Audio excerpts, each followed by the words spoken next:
Welcome to episode 106 of Nobody Special. On this episode, Caleb constructs his faith story. The Gospel Outpost presents Nobody Special.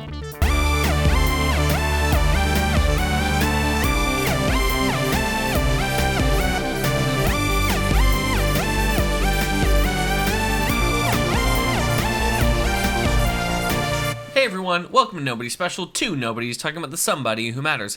I'm Danny, the host and construction boy of Nobody Special. And I'm Caleb, you're the host of Nobody Special. This is a podcast where two generations of people talk about God, pop culture, politics, and everything in between, all while not taking any of it too seriously. Hello, Caleb. Hello. We have a bit of a special episode planned today. Yes. Actually, the next two episodes. Including this one. And yeah. Yeah. And the one after this. And the one after it. Who knows? Maybe we'll just keep going. It's going to be a new podcast. So for starters, though, I need to apologize for something. What did you do, Danny? So sometimes when you upload podcasts to your hosting thing, they ask a question at the end that says, does this episode contain explicit language? Oh. Yeah. So another thing I noticed is that the numbers on the last episode, they weren't great, despite I thought it was a really great episode, personally. Yeah, but the numbers didn't, they were fine. They were fine. Yeah. So they also put the, does this episode contain explicit language, question? Right next to the question for, do you want to schedule this for a future time? Because I get them on, and then I get them out at a specific time. They come out at 6:30 in the morning every time. Yep. Mm-hmm. And what happened was the last episode, Danny, was marked as explicit. You're doing a lot of cussing up in here, huh? My bad. So I actually got a text from a person like, hey, what does this E by the name mean? And I said, well, it means it's an explicit podcast, but in this case, it means I screwed up at 11:30 at night. Yeah. Yeah. So anyway, my bad. So now we have a list of things to check before I hit publish. That's funny. Yeah, dude. It was crazy though, but it was a good episode. I thought it was a good episode. Gosh, what did It's people not think when they explicit. saw that?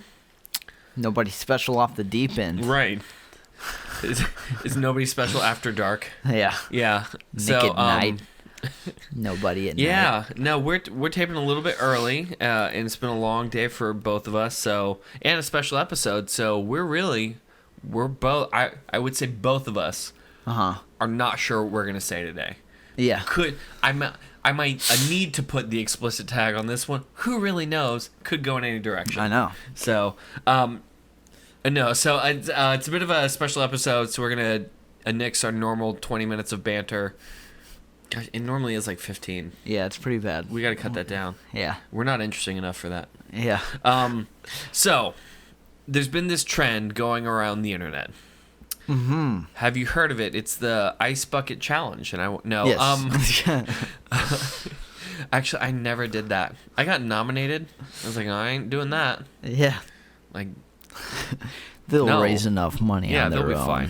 Oh my gosh. That's terrible. I mean, they're a good organization. No. Now we're back to banter. What was supposed to happen is that either I nominate 5 people, and they have to do it, Right. or I pay my way out of it by donating. And all it turned into is, I'm nominated, here's ice water, and I pour it on other people. Yeah. The actual thing they're trying to raise money for, people forgot about that really quickly, and it just became ice bucket challenge. I'm doing the ice bucket challenge to raise awareness for something. I'm like, Something. it's to raise awareness though. Like you gotta Raise give them awareness? something They just to stop raise there. awareness of ice and the bucket challenges. And the many Yeah. people that died from that. Not even joking. People died from ice bucket challenge? Oh, there was like one girl where the person accidentally dropped the whole bucket on their head and it snapped their neck and they died. Yeah, it's terrible. What? Yeah. Wait, seriously? No, yeah, seriously. It was on and there's video, a of course. video of it. That's horrible. Yeah. Oh, that's okay. Yeah, I don't there's always some like off version this of segment's everything. getting cut. This just took a turn. All right, what are we talking about put the today, explicit Danny? tag on. There we go. No, so there's been a trend on the internet. I think we've even talked about a few of them. This whole a deconstructing a faith journey. Yes. The first person that comes to mind that did this, there was a person from, I think, Hillsong Worship, that, for lack of a better word, defected from the faith and gave this. Defected. Yeah, this big kind of explanation as to why they're departing the faith. Mm-hmm. And then after that, another big name. I mean, other people have done it after that, but then the other big, it was Joshua Harris, and I know our podcast talked about that. And then 2 episodes ago, we talked about ear biscuits. Is that 2 episodes ago? Yeah. I thought that was just 1 episode. Oh, wow, that was 2 episodes ago. Yeah, 2 episodes ago. I talked about ear biscuits and them doing what is up to now. It's like a 6-part kind of series. They started off, they had the first 4. They did something for a week. They came back to it, gave their kind of feedback on it, and as of today, another episode came out, them being asked, are they afraid of hell? And I haven't had time to go through that. So yeah, we'll see if we want to talk about hell at some point, but what I don't want to do is just turn this podcast into I disagree with ear biscuits. Yeah. Mainly because I'd have to rebrand and rename it. And I don't want to do that. But it's come off to me that this idea of deconstructing my faith has kind of turned into a fad a bit. Yeah. It's become trendy to kind of stand up and kind of claim bold, like, I am leaving the faith and here's the reasons why. And I just feel as if on one end I'm glad to have the feedback of struggles people go through in their faith. I'm glad for that. On the other end, there isn't anything comparable on the other kind of end of that. I mean, in most of these deconstruction stories, it's them kind of dunking on Christianity a little bit, and that I kind of thought about it was a bit of a problem. I mean, my views on it is like, yeah, they're gonna dunk on Christianity. I mean, because like if you don't believe in it anymore, why would you try and be nice about it? Well, it's. I mean, it's like the same thing. Of course, I want to be loving, but like, I'm not gonna be like, oh, I used to be Buddhist, but it's all right. Right. It's like I mean, I was not Buddhist. I'm gonna clarify. That was just an example. The biggest problem I've watched is that they're giving it in such a way that they can't be talked to about it. Mm-hmm. That their argument is unassailable at that point. That they can't actually kind of discuss it, and then. Christians, they're just going like, that's incredibly sad. And it is sad. I do think it's sad. So, for the next 2 episodes, Caleb and I are going to be constructing our faith and taking through the journey of not just telling our testimony of this is how I came to Christ, but to be honest about some of the struggles and then getting through them and persevering through those things. And and to me, I'm kind of going off of a 1 Peter 3:13-16. Caleb, do you want to read that for us? Now, who is there to harm if you are zealous for what is good?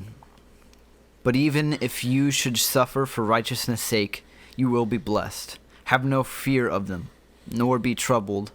But in your hearts honor Christ the Lord as holy, always being prepared to make a defense to anyone who asks you for a reason for the hope that is in you.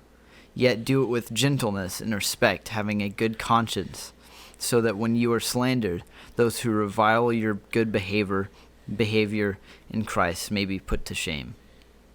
So the goal of this, I mean, I know it's been probably preached 1,000 times, but always be prepared to give an account for the faith that you have and being able to tell that story. This is a bit different than our testimony. This is just a construction of our faith on coming to Christ and then growing in Christ. And Caleb has agreed to go first. Yeah. So amount of personal mine is going to be will be dictated by how personal his is. So, anyway, Caleb, tell me all about your sins. Just right on. No, I'm kidding. Yeah, no, this has been an interesting process. Because, like, I mean, we came up with the idea probably a little bit after the Red and Link episode, and so I've been, like, kind of thinking about it. But today I did laundry, and I just kind of sat there in the laundromat and, like, just wrote down a bunch of stuff and, you know, highlighted the stuff I wanted to talk about. I did it mainly just as, like, a throw-up, just getting everything down on paper, and now I'm just going through points that I think are important. But, you know, let me just, you know, preface. How do you say that word? Preface. Preface, yeah. Preface. I never noticed it was like preface or preface. So it's like it's like rolling the dice every time. Preface, that would be the face before the face. Yeah. So.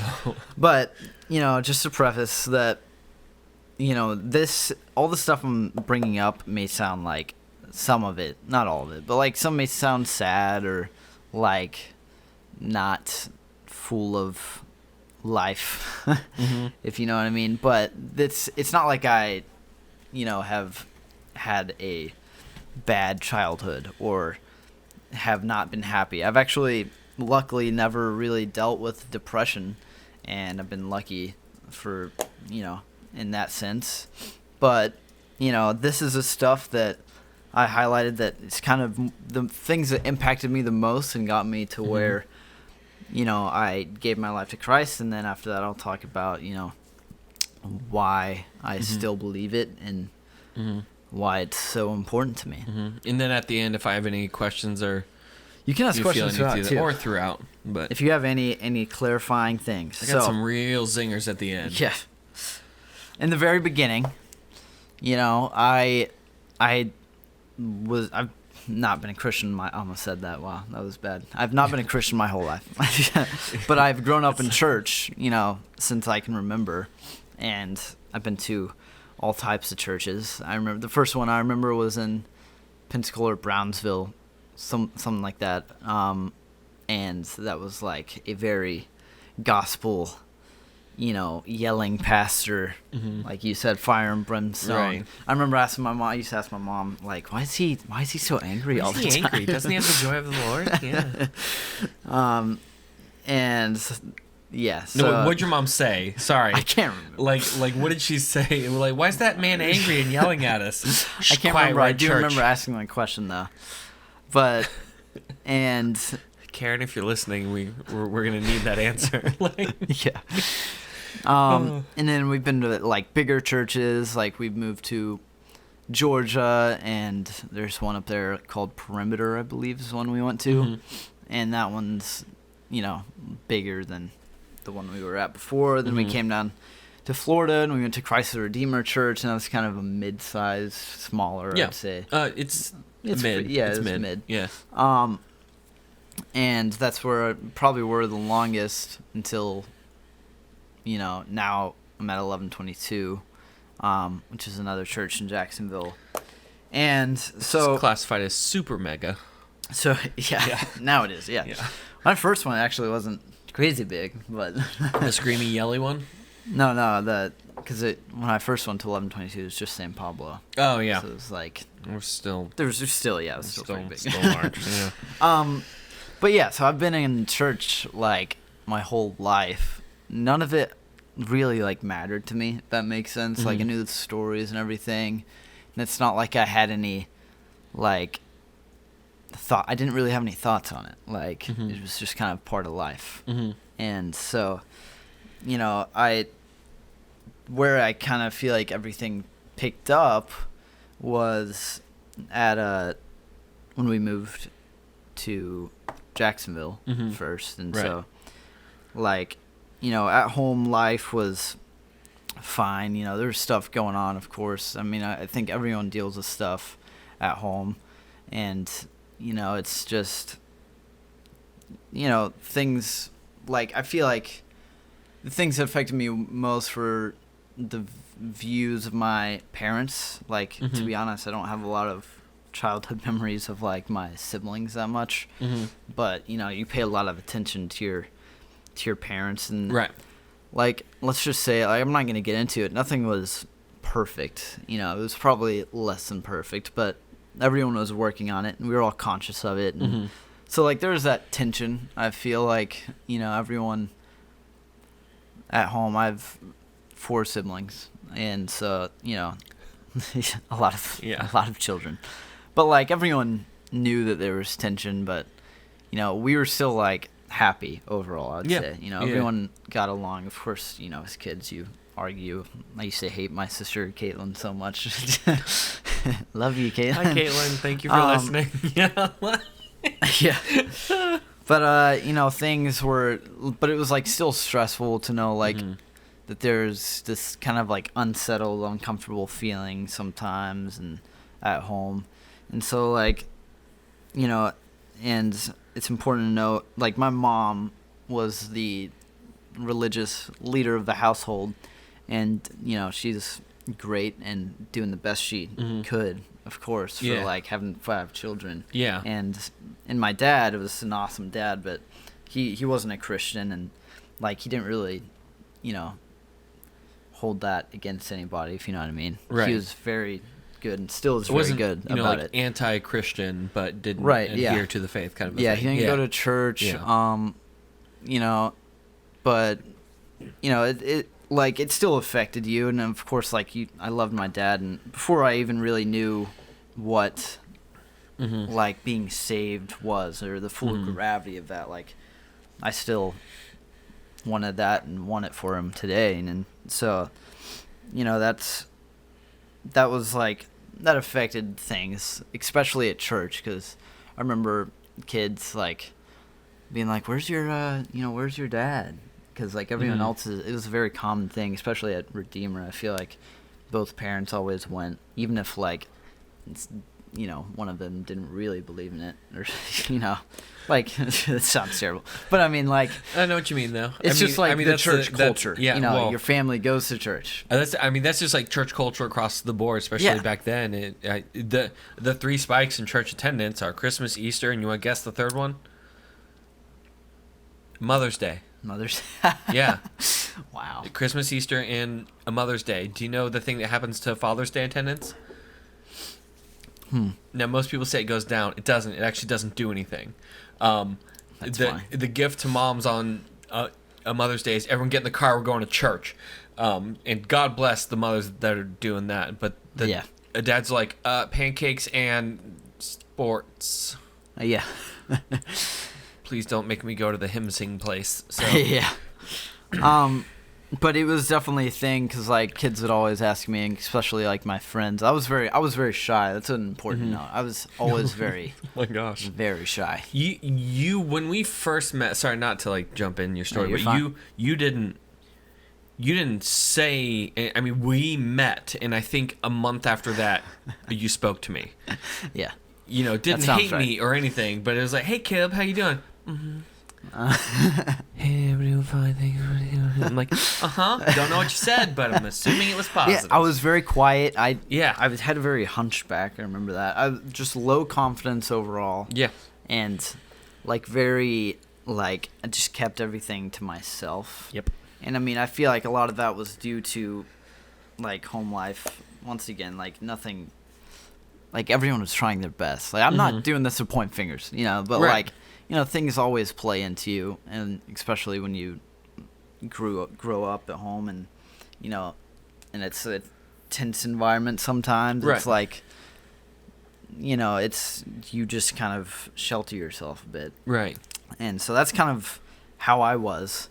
But eventually, I mean, it's probably, I want to say like a year after I started going to Christ the Redeemer that like I finally made friends and like started talking to you know, I had a pretty close-knit group of friends there, and you know, I mean, yes, very much so. That group, I don't know, I'm jumping in your story, I'm sorry. That group though, that was, if I could have duplicated that in other people, I would have done that. And on times I had to make some hard choices during that time, which we'll get into, but that was always I hated that I had to do this, but to you and the 2 or 3 others, I had to go, they have a leader who cares about them, they'll be fine, go handle the fire. Yeah. And I had to go hands off for a lot of it, and I hated every single moment of that. Yeah. You know, sorry, but no, I'm just trying to say, like, he was spiritual rock star then, even if he didn't know it yet. So, but like getting back into, like, once I had those friends and started, you know, growing relationships with them, like, it became very evident that, you know, my dad wasn't there, because they started, like, actually, you know, once we hanged out. mm-hmm. But, like, you know, everyone still, they had play dates, is what we used to call them. I remember a day we like, definitively switched over to, let's hang out. It was, like, a active choice in a conversation. Because we used to call it play date. Hey, you want to have a play date at, you know, my house? How long did this go on for? I don't know. I don't know the time frames on this. Karen, again. Oh, he was well 14. Yeah, probably. I wouldn't be surprised. Hey, you want to have a play date?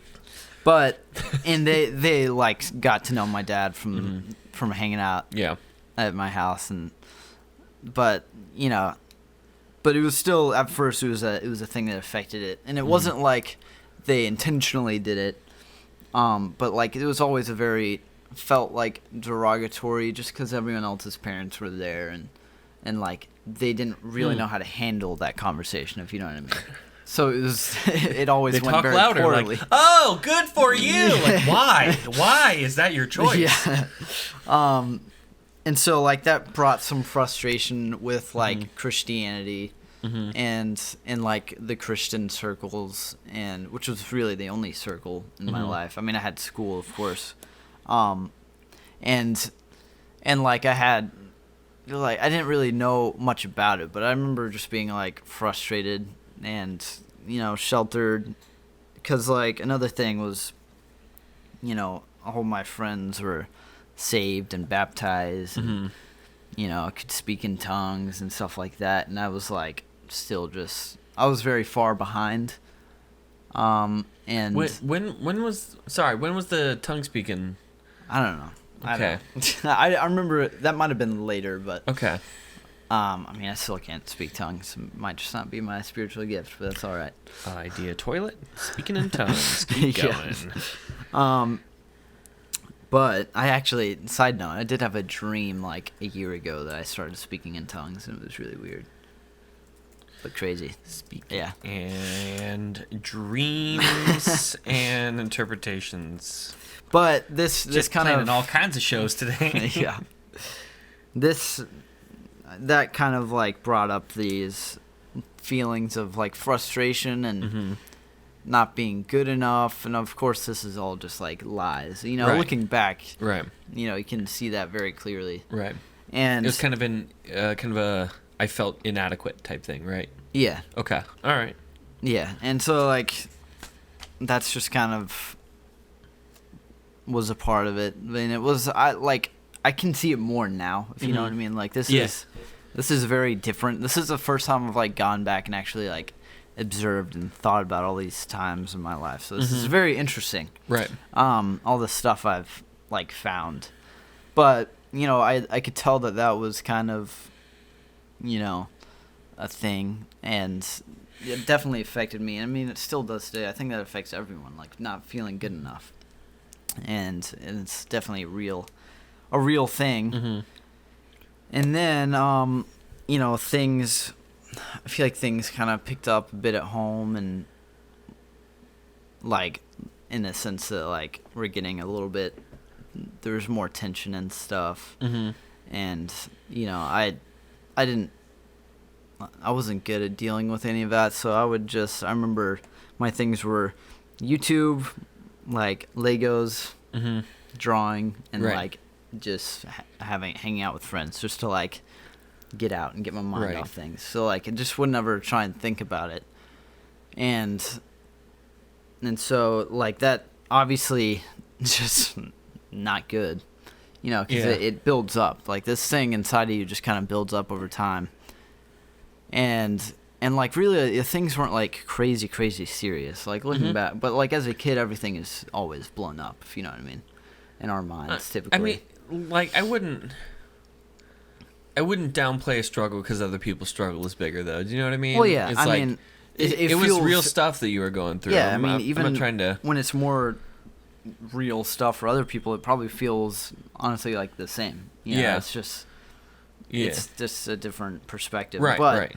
There's one story in particular where, like, it was kind of like the cherry on top. And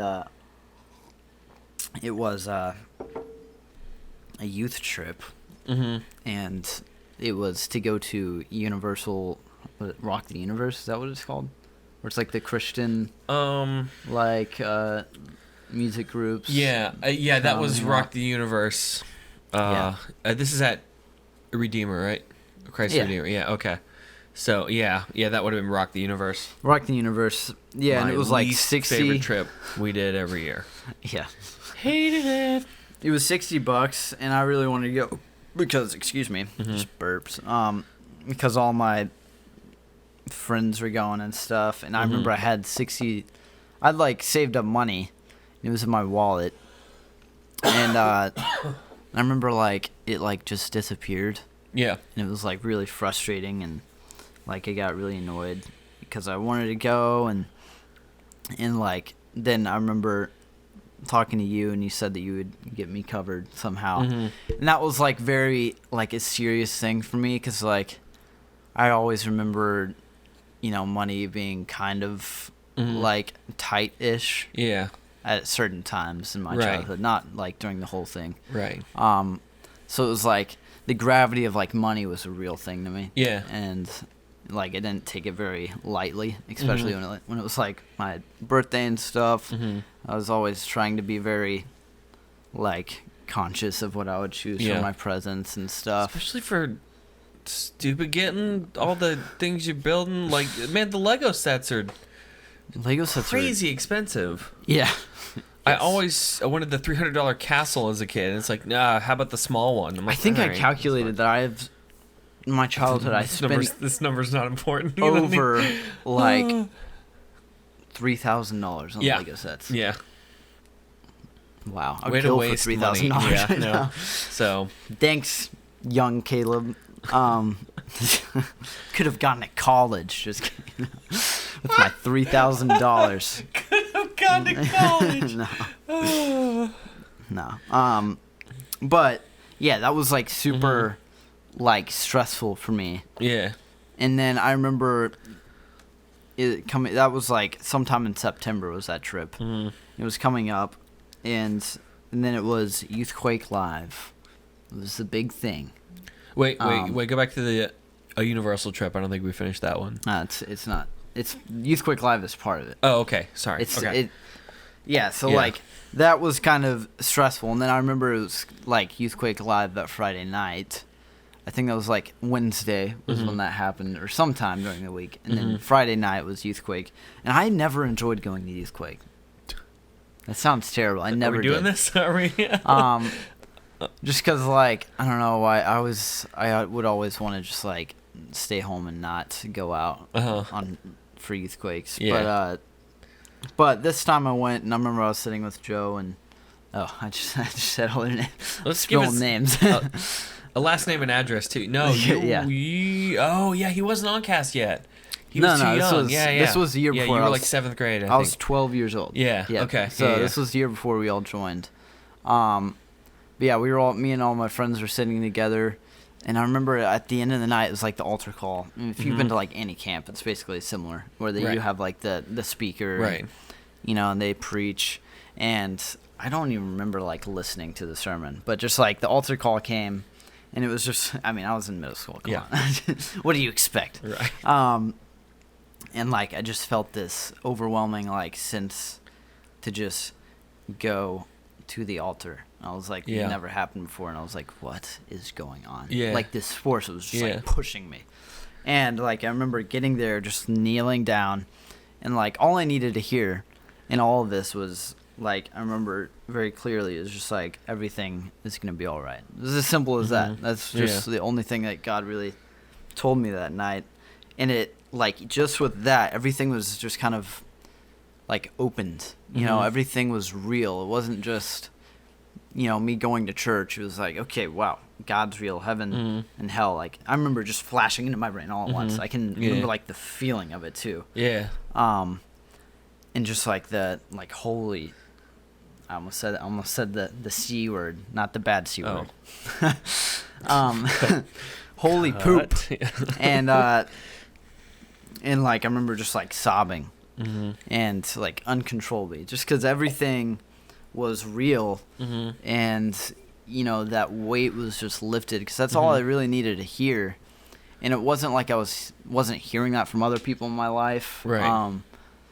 You know, and it was just like, wow, that was crazy. And it was like this weight just lifted off my my shoulders. And I remember just being very, like, joyful after that. And, you know, and that I wouldn't even say that that's when I was saved, or when I surrendered my life to Christ. I would say it was. I mean, yeah, I would. I'd probably say it was. But it was like... It was the first step. I mean, infants don't sprint. It was the rebirth. It was a very gradual progress, I would say, of my salvation. So was everyone. Yeah. But that was the kicker. Yeah. I mean, that was I mean, you know, kind of the same thing. I was there for that. Usually those kinds of altar calls as a youth pastor, I just not phone in, but it's like, all right, they're calling them up. They're gonna have their people pray, and just to be honest, at those I watched a couple people commit their lives to Christ like at least 24 different times, and so if they're going up, I never followed anyone up, and just I was watching it go on, and this is important to note that Daniel's the youth pastor during all this. I never brought that up. I was just like stalking him at an early age. No, it was like 10 o'clock. I was just waiting for this thing to get over. I'm just going to be fully honest. I'm like, I'm tired. I want to go home. And then God's like, hey, dummy, pay attention to your left. And I'm watching young, shy Caleb here. Yeah. He thinks he's holding it together. Chaboy's not. Like, you know. And I was like, oh, we're going tonight. We're going tonight. So he goes up there, and I just had this thought of like, good. Yeah. It's finally happening. And then I was about to sit down, and then thought like, nope.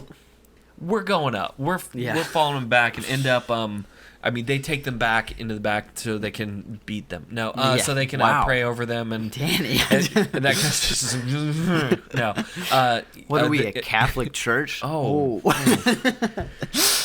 Just kidding. Let's get a clean take. They take them back and pray over them in order to kind of walk them through the first steps of faith. And I was like, no, I'm not passing this one up. I'm not going to do that. So I get back there. The person that's kind of sending him to different groups, I know her personally. Gail, I knew her personally. And I'm like, hey, I'm with him. It doesn't really matter who you send me to.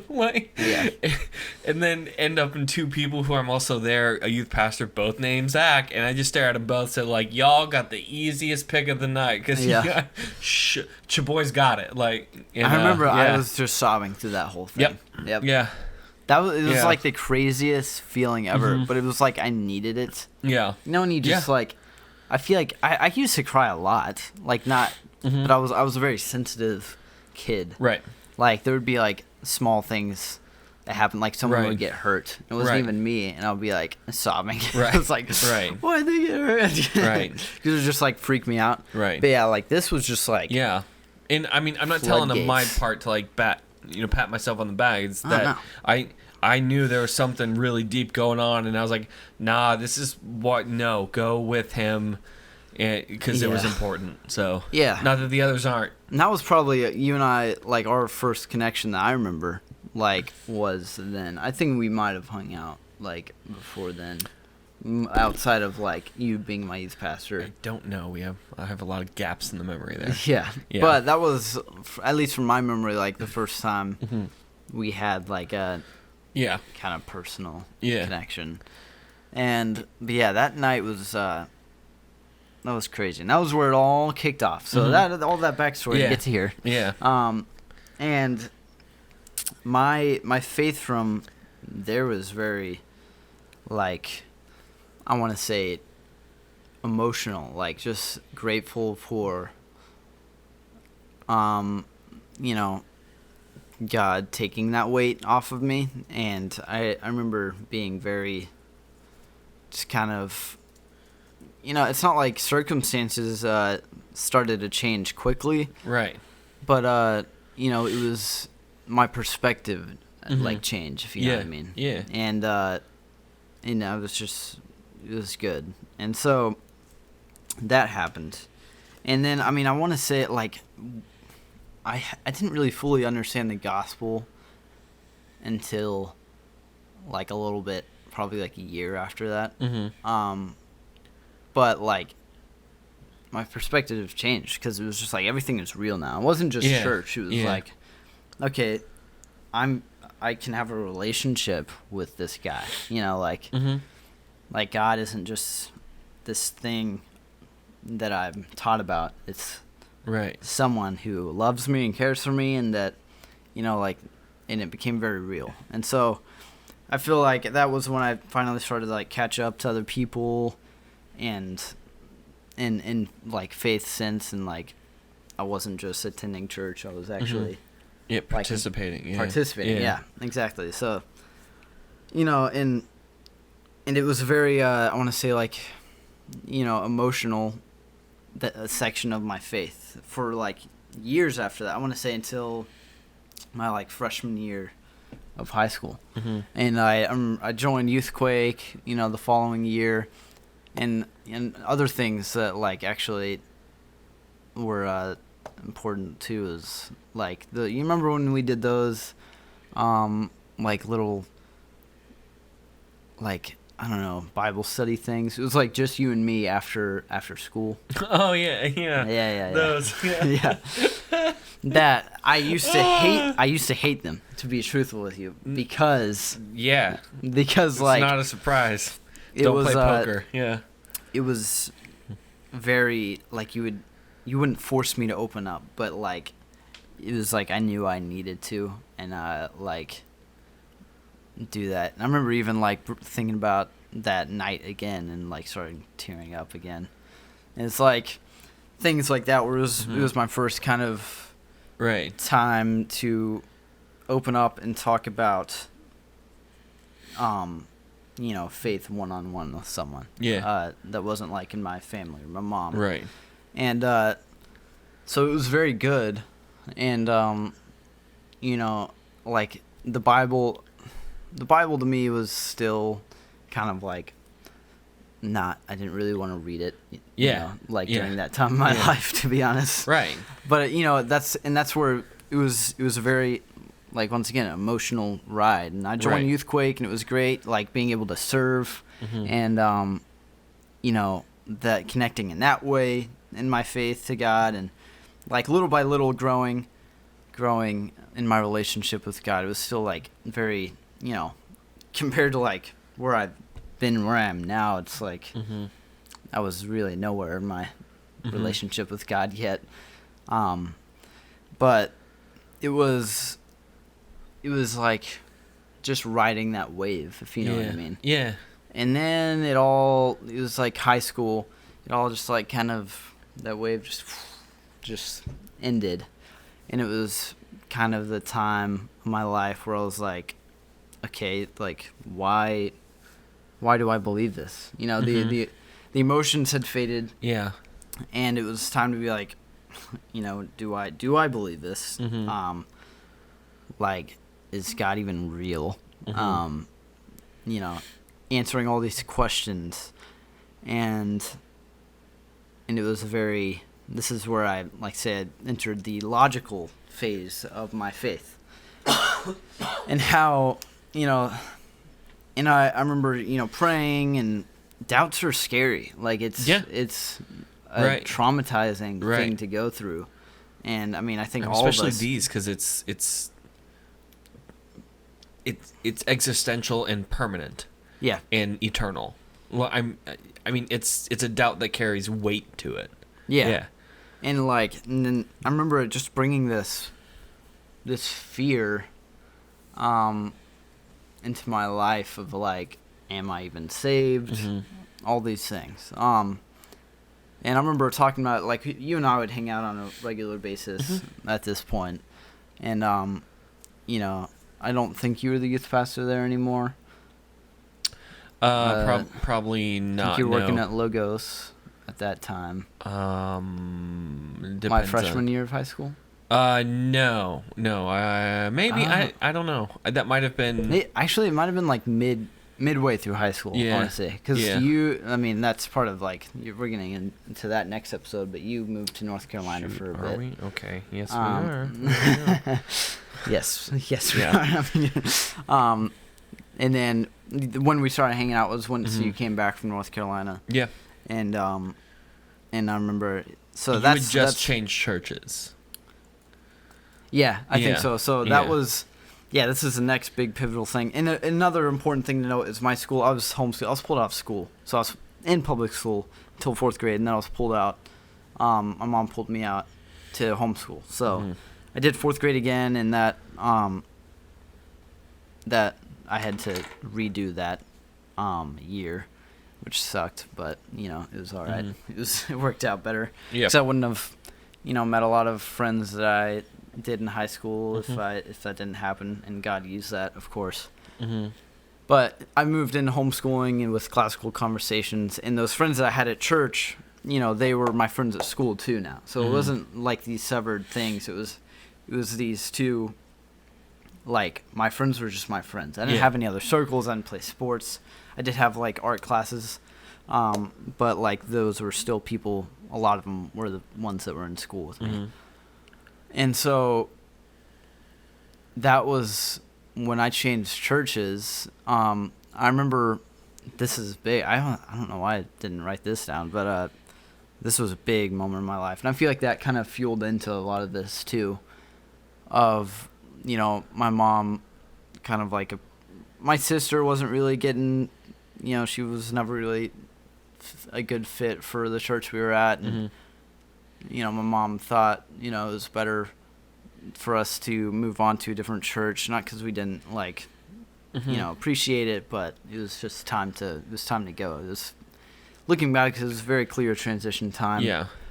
And my dad, he had transitioned jobs too because of some stuff, and so it was a very big switch. Like, this moment in my life was kind of very pivotal, because, like, home life was improved by 100%, like, because a lot of the stuff going on at home, you know, anger, discomfort was, like, coming from my dad's job just because it wasn't a good fit for him, and, you know, it wasn't good for him emotionally, you know, spiritually, physically, mentally, like, anything.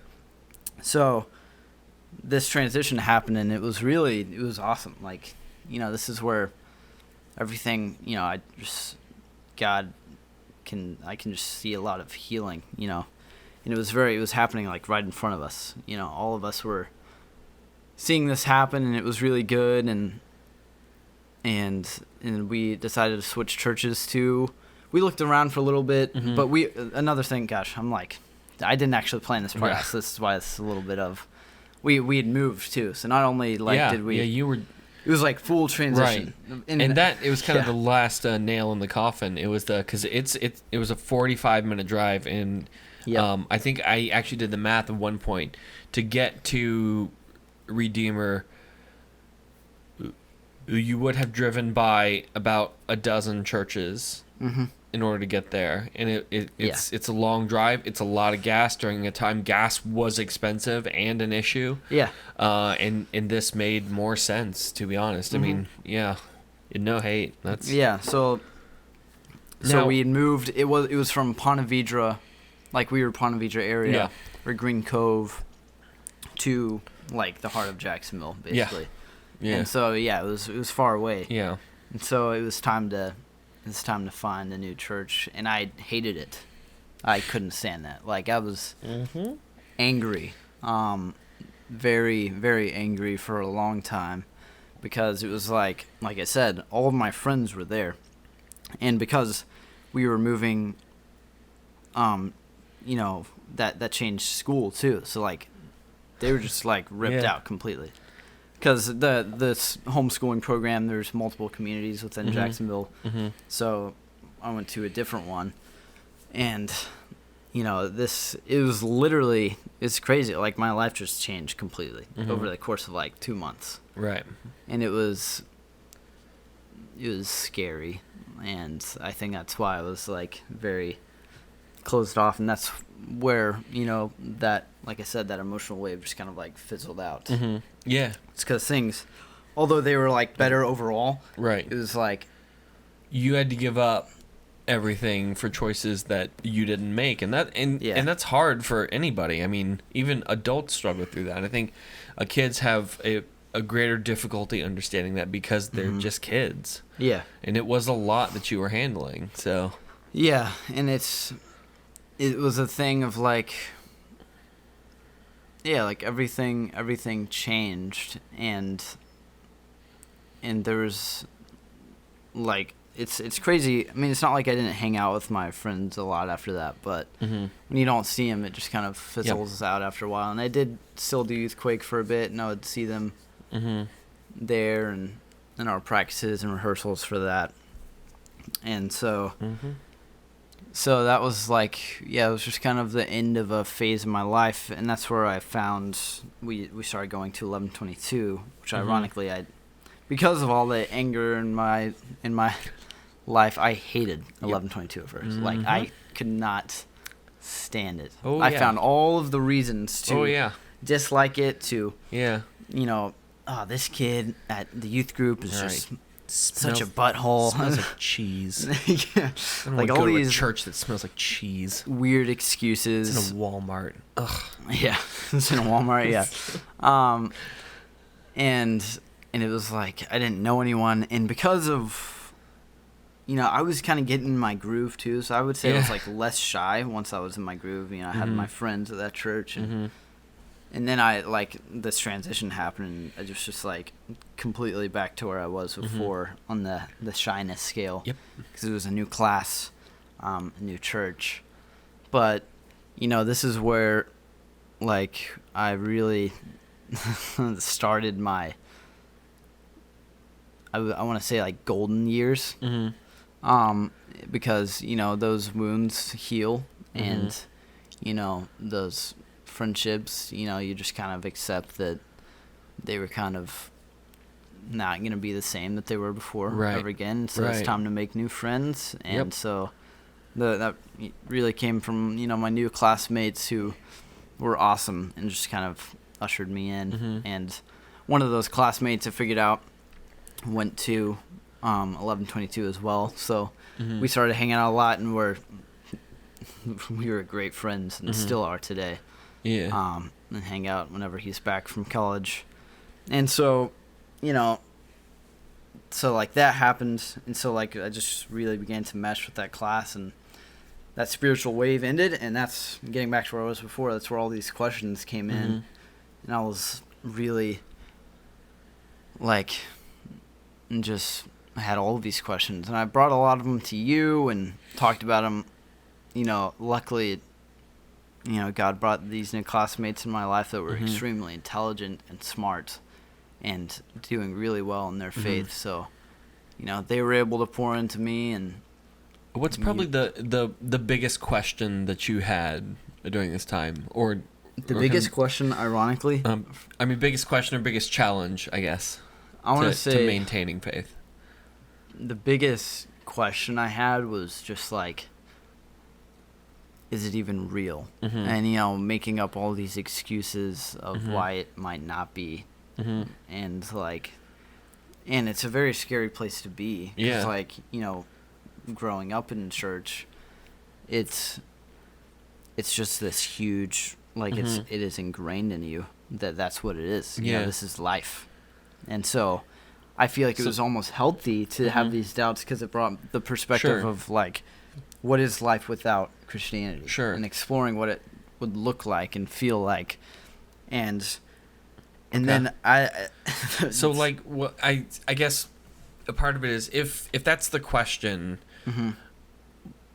what did you think about the things that occurred at Youthquake? If I'm questioning if it's real, mm-hmm. then what did the brain do to the thing that occurred at Youthquake? Like all the people being saved and stuff. All the you being saved. Like yeah. I mean, that kind of specific kind of a moment. I mean, what occurred that's a good question. in the brain for that? Because that's kind of an undeniable moment, right? That the brain is having to choose whether or not to deny it. Yeah, and I think what had happened is that all these doubts just came from me taking my eyes off God, mm-hmm. and also, not having a structure to my faith. Like, mm-hmm. I didn't know what I believed theology-wise, mm-hmm. and all this stuff. But what helped, and what really, showed me, and that was undeniable, is just looking back at all the stuff that God had mm-hmm. done in my life. And that moment was pivotal. Like, mm-hmm. it was undeniable. And there's a bunch of other things too that, I failed to bring up. But, and all these things, like, if you are having doubts, just look back at mm-hmm. at your life and like, it's crazy. And then it also, all these things helped me build that structure. So, like, right. I figured out slowly but surely, started studying the Bible and, like, mm-hmm. what did I believe? Why is Jesus even real? And, right. What happened back there? Like, is there actual historical evidence? And, found out, there actually is. Okay. It's not that there's even a little... See, that's the thing about arguments is, like, it's not even that there's a little bit of evidence. There is just a massive ton of historical evidence that a person mm-hmm. of Jesus was in existence. Yeah. And anyone that gets to the conclusion of he didn't even exist is like... No, you're just wrong. Even the enemies of Christianity go, no, he was real, though. I mean, game recognized game. It's like... I don't know. I've heard a few people do that. It's like, I don't even think Jesus was a real character. Yeah. Literally... everyone disagrees with you on that. I mean, and another thing that helped too, like, is school too. mm-hmm. Is we were learning about all these philosophers mm-hmm. and science and all this stuff, and, like, the more I dug deeper into, like, what Plato and Aristotle mm-hmm. believed, it is crazy that people who are actually seeking after truth get really close. Like, Aristotle, I can't even get into this, but, like, mm-hmm. he basically, found God mm-hmm. through just searching for him out of nothing. And God used him to do some great things in religion. Like, Aristotle was a teacher for Alexander the Great. Yeah. And Alexander the Great is the reason that, the Bible was able to be translated to mm-hmm. Greek and, explode in the Mediterranean. And so... Is Aristotle the astrologist? No, he's a philosopher. Who am I thinking of? Galileo. I think it was either... I think it was him that their theology was actually pretty good, but their science was so much better that they're known for their science, but the theology was on point. They're like, no, I believe Jesus Christ. Just want to... He's great. Awesome. Yeah. Also, the earth is not the center of the universe. Boom, go. Like, mm-hmm. like that. Yeah, I remember learning about him. Yeah, he is actually also a theologian, but, like, a way better scientist than he was a theologian. Yeah. But is only able to do that because of his founding in theology, which was kind of fascinating. Yeah. So, anyway, sorry. No, but, I mean, it's Galileo. True. Like, it's literally, the more I dug deeper into, like, mm-hmm. actually searching for truth, not even, to be honest, like, mm-hmm. searching whether or not, like, Christianity mm-hmm. is real, but it was just proving that, like, Christianity is real. Like, all these things, and that's how I knew it wasn't like me as a Christian being able to, like, just, like, searching and being like, oh, this is that lines up with what I believe. Okay, I'll pick that and keep that. Okay, not cherry picking. Yeah. Right, yeah, it wasn't cherry picking. It was like all this stuff in science, like learning that about all these things and how, like, there's this energy that holds everything together, and, like, all the scientists are like, oh, it's just this energy. No one's like, what is it though? I was like, we're not calling it magic. Yeah, is it because we're magic? scientists. Yeah. But it's magic. You know, like what yeah. is this energy? Where does it come Yeah. from? And they're like, oh, it's just energy, It's you know. the force. I don't know. Yeah. Yeah. Like that has to be Metachlorians God, you know, like Yeah. and all these things. So like looking back at my life was probably the most impactful thing though, and show like God showing me all these things that He had done, and so like through that and through having these awesome classmates and you know just I got plugged in more at 1122 and you know it was really going well at San Pablo and finally like getting plugged in with these guys and you know everything was just really meshing and I was getting back to that you know I was finally able to have some substance in my life around me and it was really good and so it kind of sounds as if there was this balance between, because it started off very emotional and then got very it kind of attached to the brain a bit after that. So when did the balance of that kind of occur, I guess? Because I don't think either of us think it's okay to camp in emotional Christianity and people that camp in purely thought-based Christianity are some of the most annoying people to talk to. Right. Sorry, that's a good question. That felt really... That's felt great. more aggressive than I meant, but I'm not walking it back. Because, like I said, that emotional wave was kind of the first half of my life. Yeah. And then the second half was really, honestly, there wasn't a lot of emotion in it. It was just logical. Like, I was searching. I was trying to answer these doubts. And, like... And so, it was pretty much logical. And actually, to be honest with myself, I hadn't really gotten to the golden years yet. And that's coming up when I kind of found the balance. I want to say like even now, like where I am in my faith now, I want to say like that was better than where I am now, unfortunately. Which is like as far as my balance of emotional and logical faith. Okay. If that makes sense. Okay. Because it was another kind of changing point. And that was the Bay Meadows campus opened up at 1122. Yeah. And they were, you know, asking kids and, you know, asked us to write down whether or not we would be going to Bay Meadows and, like, put it in a bucket. And once again, I like felt like I just got settled. And I was like, I don't want to go anywhere. Right.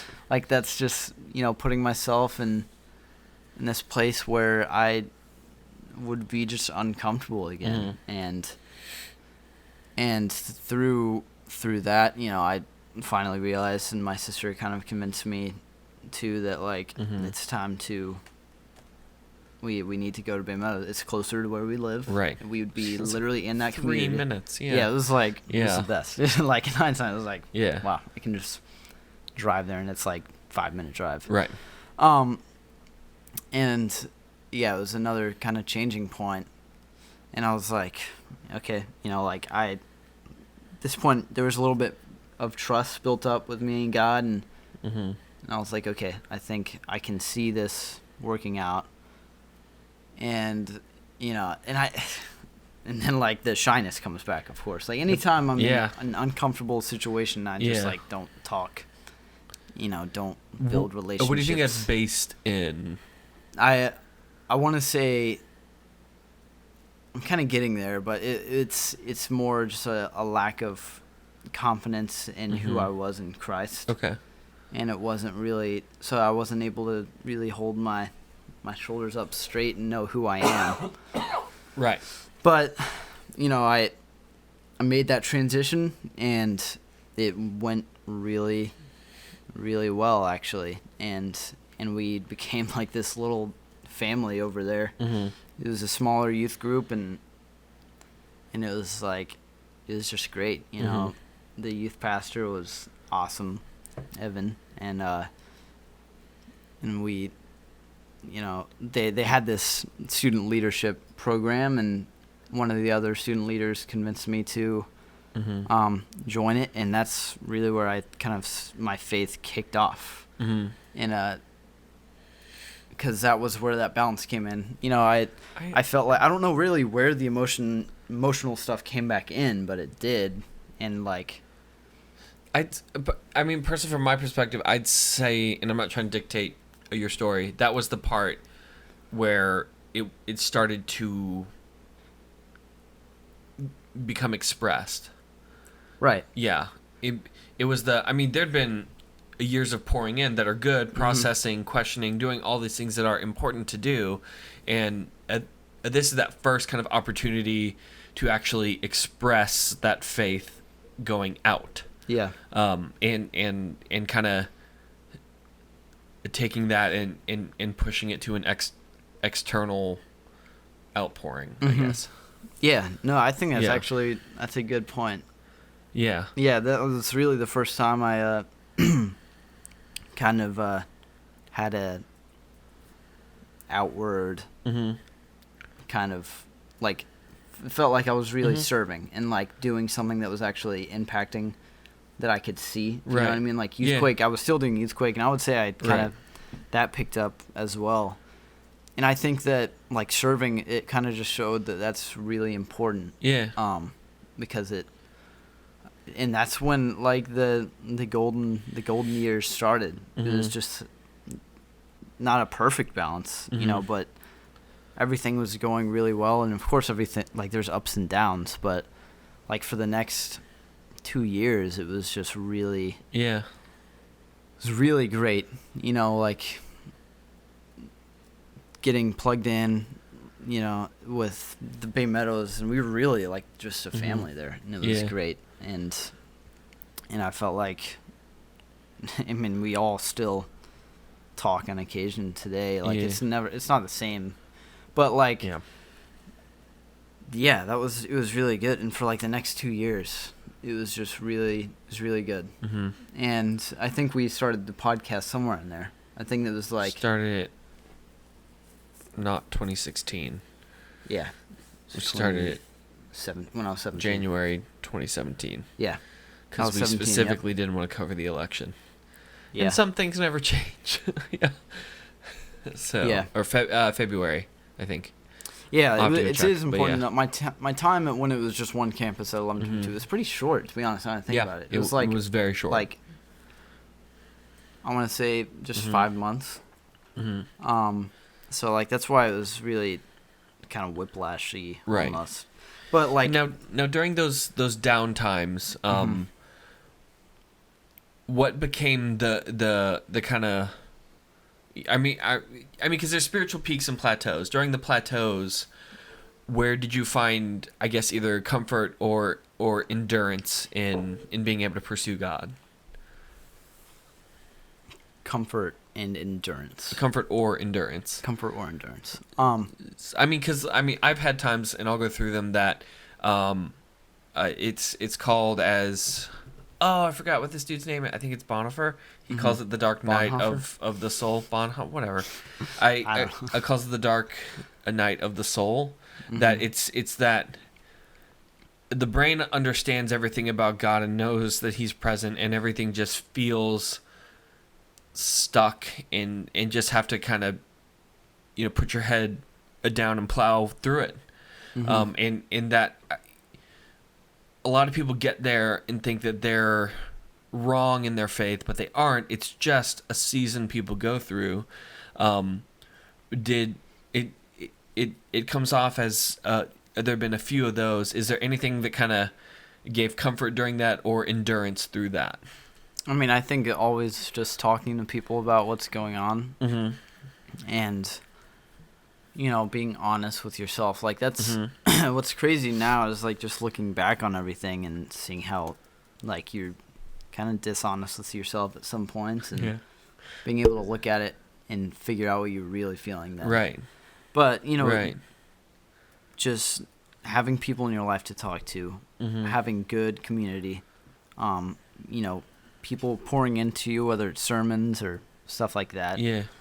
And I think that's really where like my class and 1122 were just super.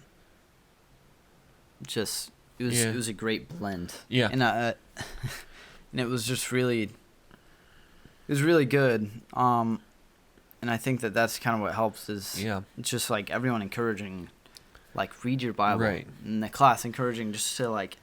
Yeah, it was just a very unified, like, read your Bible, not just to get it done, but to grow closer to God. And I want to say, like, during this is when I truly figured out, like, the meaning of the gospel too, in its fullest sense, and just being in awe of that. Yeah.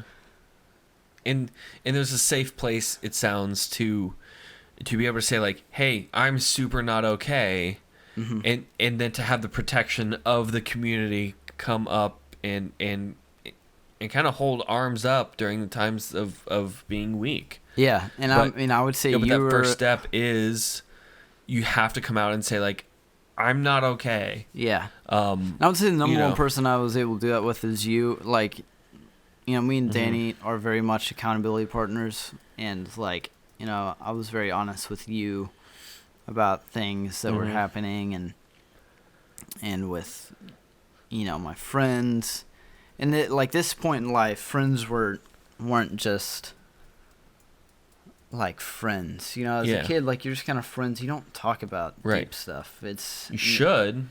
Like, you don't think about it as a kid, though. Like, you know what I mean? Yeah. It's just like, you just deal with it.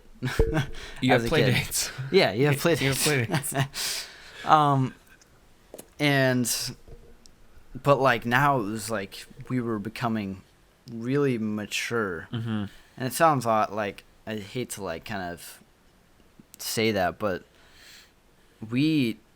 all of my classmates were really mature people. Like, we grew together, sharpened each other to the point where we were, by the time we were done with high school, like, I mean, not tooting our own horn, but we are all intelligent. Yep. Mature and, like, very godly people, and not, like, godly in a religious sense, but, like, we loved God. Yeah. And it was important to us. I had a strong policy, if I was ever going to debate a kid from Classical Conversation, to make emotional appeals and fight dirty, because as far as debate skills, y'all were on point. Y'all didn't know how to handle if I start flinging dirt, though. And I was like, if I'm gonna win, I'd be like, I just feel like, and I just saw. I just feel like your face is off. All your heads just like, oh, that's can't, and I'm like, I win. Yeah. But I'm a not functional human being, and who always thought that was funny. Sorry, go ahead. And then the podcast came along, and that was very influential in vocalizing. Yeah. My faith. But, like, the confidence thing, getting back onto that, you kind of brought that up earlier. Being shy. I'm still shy, like, today, but in some scenarios. But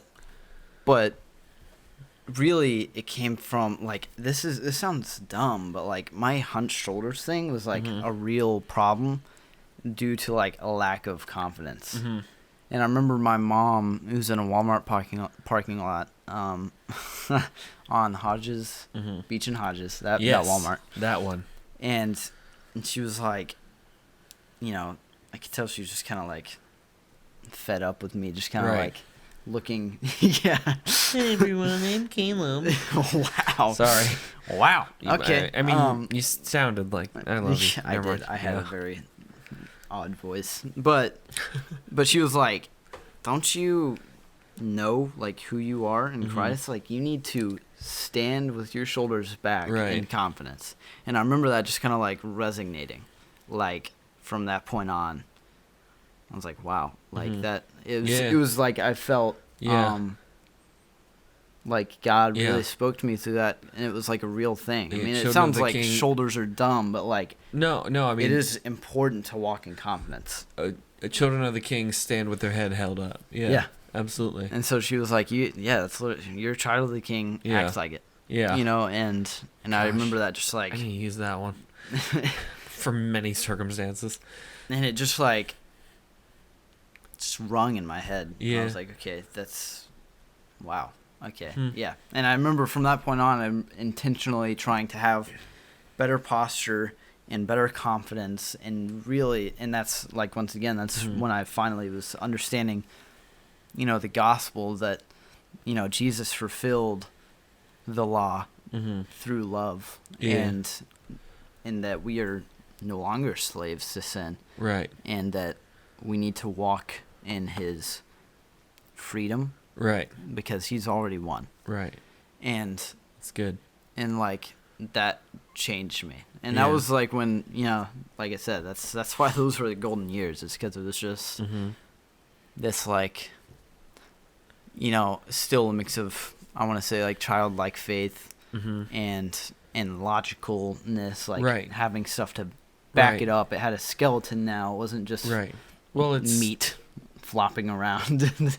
Learning to worship God in spirit and in truth, I think, is kind of the balance of that. And to be fair, I mean, most of us spend our whole lives trying to figure out that balance, and there's some days that I need to be more emotional than other days, and there are some days I need to be more intellectual than others, and I think, although the balance is important, the balance is also dependent a ton on the context. Yeah. That there are days of, if I am listening to the emotional end of things, I'm going to fall, and I have to fall back on truths that I know to be true. Yeah.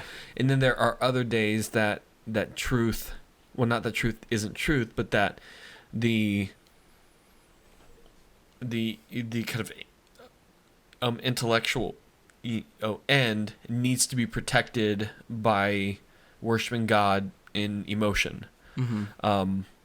Because I've watched people get stuck in their own head and overthink things, overthink their faith, get to that point of deconstruction because they've spent too much time in their own brain instead of trying to gain the mind of Christ. Yeah. And that's been a big part of these deconstruction stories is that they've thought themselves out of Christianity. And that isn't to say that, if I think about it hard enough, Christianity is false. It's that they trusted in their own ability to understand the mysteries of eternity and an infinite God. Yeah. And found themselves unable to do that, and then just doubted God because of that. And I don't think that's fair. Yeah. Or intellectually honest even. I don't think it's that. And I think there is a balance to strike between the heart and the head. Yeah. That, I haven't figured it out yet. And I mean, neither have I. Like, yeah. And that's the crazy thing. I mean, I'm not like where I should be in my faith, and everything fluctuates. And it's the thing about my faith now is that, like, it's just undeniable to me that God is real, and that I want people to know that, like, it's serious to me, like, because I feel like when you talk about your faith, it's just such a up in the air thing, right? But right, like, it is important to, like, we need to be serious about this, like. And I feel like that's what I struggle with nowadays, especially working in a secular job area, and, like, not showing that enough of the seriousness. Like, I'm not just a Christian. Like, I believe this with everything inside of me. Like, I would die for this. You don't understand. Right. Like, I will give my life for this. It's not, to quote Kanye in his new album. Oof. All right. No. I can't even remember the quote now. But it is like, it's a mission. Yeah. Not a show. Yeah, it's a mission, not a show. And it's just true because it seems to, people I can tell that don't have faith that it's just this thing that makes you feel better, and it's all for yourself. Moralistic, therapeutic deism. Yeah, and it's quick way to kill a faith. Yeah, make it all about them. And it's not true. Yeah, because it is it's never perfect. It never feels great all the time. No, it is something you work through, and it is something I believe with everything inside me, and it's serious. Yeah. Like, That's a good point. That just because a person's going through a hard time, it doesn't mean God stopped being God or God stopped being true. That's just part of following God. I mean, even in the Bible, the promise is you're gonna have a hard time, and that's okay. I mean, I just actually had a discussion on the Book of Revelation and how people think it's this, blueprint of the apocalypse or of how the world blows up and ends and all that, and it's not. The whole thing is best encapsulated by going, stuff's gonna get bad, but praise the Lord anyway, because he wins in one word. Yeah. I mean, he comes out and says, I am, and it's over. Right. It is the most anticlimactic ending to a book I've ever read in my life. Yeah. Because, I mean, even the whole Bible, all Scripture is just, no, and then it's done. That's it. And that's the kind of hope I can have in a God that's already defeated everything anyhow. So what more? I don't have to do anything else. It's already defeated, and I'm able to move on. So, right. But it's not going to be fun every time. It's going to be hard. But in the end, this part of it's just a blink, and then I have an eternity to enjoy the full presence of God. Yeah. And kind of the other thing I've appreciated, I mean, especially on this podcast, we joke about a lot of stuff. Some might say too much stuff. Yeah. But whatever, it's our podcast, whatever. No, but the one thing we don't joke on is the gospel, because to both of us, that I'll joke about anything. I won't joke about the gospel because it's that important. It's that serious, and yeah. So I don't know. I appreciate that you don't goof and gaff the gospel because it's that important and it needs to be clear every time it's given. Yeah. So. Yeah, I mean, it's important, and it's not like, everything is so serious all the time. That's another thing. Is, like, faith is, and being Christian is, it's not just this Nazi society where we're all just like, super strict, right? And we don't have to cry every time. Yeah. Yeah. And I've gone through all the things that are kind of pivotal, but my life has been, God has blessed me with an awesome life, and great friends throughout, to have great times, and an awesome family, and, people who love me, and it's just been great. Like, I haven't had it easy in every area of life, and like I feel like I do have kind of a boring story compared to a lot of other people, but it's my story, and God worked through it, and absolutely, and I think I've just been super lucky, and like, just to continue it on a bit, like, God is moving in like every area of my life now. Like, I'm still at Bay Meadows, and graduated high school, and now I'm serving in student ministry there, and it's cool to see like the flip side of things, and I also, like, I skipped out on a whole different thing, me feeling like I'm called to ministry, because I did an apprenticeship, a film apprenticeship at 1122, and right. I mean, I think that's a big part, though. The story isn't over yet either. It's still going. Yeah. So. Yep, it's still going. And that's kind of the cool part of everyone's story, is that the point that you're at is not the end, because it keeps going. Yeah. So. But Caleb, I appreciate the story. Thank you so much for taking the time. Hopefully I didn't bore you guys too much. No, that was good. So, if anyone has questions, we may, depending on what questions come in, go ahead and ask us questions either on Facebook, Instagram at Nobody Special Podcast, or anything. Sorry, is there anything else you wanted to cover? I was just jumping right into it. Okay, good. I'm good. I mean, I didn't touch everything, but you guys don't need to know everything. That's fine. I'll ask about your darkest sin later. Yes. Yeah. What you really came to hear. Yeah. The juicy bits. No, so please, if anyone has any questions they're interested in asking Caleb about a story or any of that. We'll kind of give these a week or two to simmer, and maybe come back to it if there are enough questions. If not, we'll try and email out or answer them in a messenger. But Nobody Special Podcast on Facebook and Instagram, or go to thegospeloutpost.com/Nobody Special. There's a form at the bottom. Just send us an email, message, anything. We enjoy those a ton, and we're getting better at checking them. So, my bad.